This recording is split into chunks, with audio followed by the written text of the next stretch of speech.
Shinku just dropped in NTE 1.2 and there is a big problem. She's the single most dependent DPS in the entire roster right now. Gearing her wrong and she feels like a B rank character filler. But gearing her right and she outdamages half of the roster. There is no in between with her. So today I'm breaking down exactly what she needs. First of all, to set things straight, Shinku is an S-rank Cosmos main DPS which released in version 1.2. She's built around martial arts combat, its fast string, sharp dodges, and explosive burst. Her whole kit runs on two engines stacked on top of each other. The first one is Deterrent Gaze, in which you stand still in combat for 2 seconds without attacking, and she starts stacking bonus damage, stacking up to 8 times. Perfect Dodges also adds a stack, so this character rewards patience over button mashing. The second engine would be Defiant Spirit. This is her actual ultimate energy. Fill it through basic attack and dodge counters, then popping her ultimate to enter Surging Crimson. That's her transformed stage. And at that point, her whole kit gets replaced with a heavier and faster variant for about 13 seconds. And during that window, she can fire Crimson Judgment up to 3 times, and once those are spent or the state ends, she caps it off with the final Dragon Breath,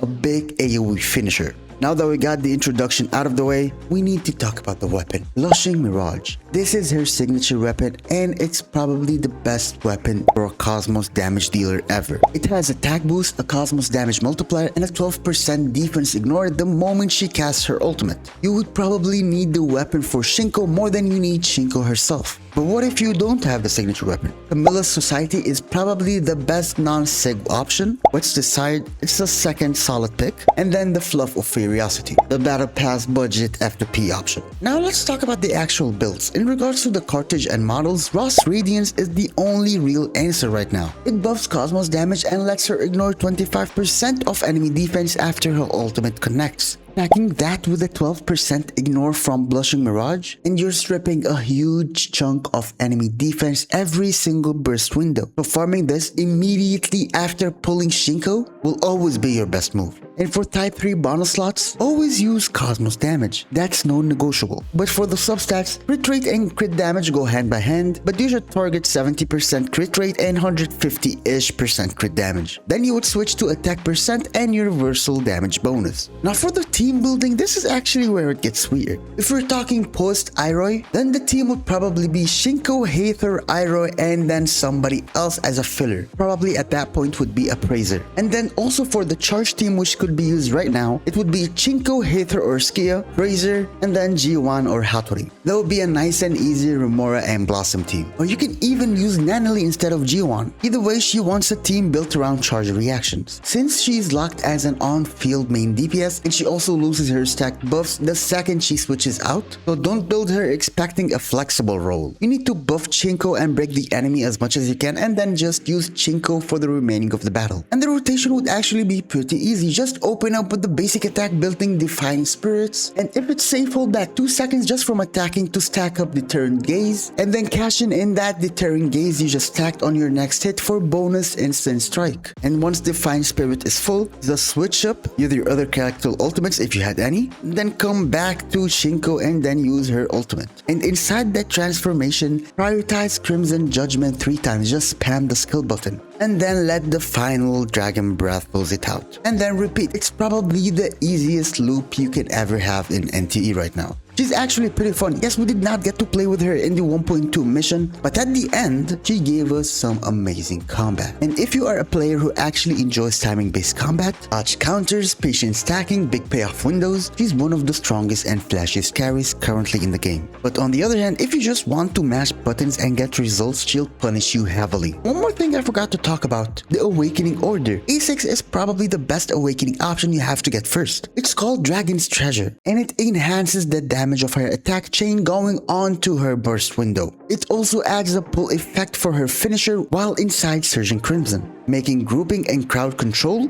very easy for her to deal with. And that was my full Shinku build for 1.2. If you're pulling for her banner, let me know how lucky you got. And if you enjoyed my content, please don't forget to smash that like button and subscribe. It really helps at the channel, and also you won't miss the next build. My name is Valian. I'll see you guys at the next one.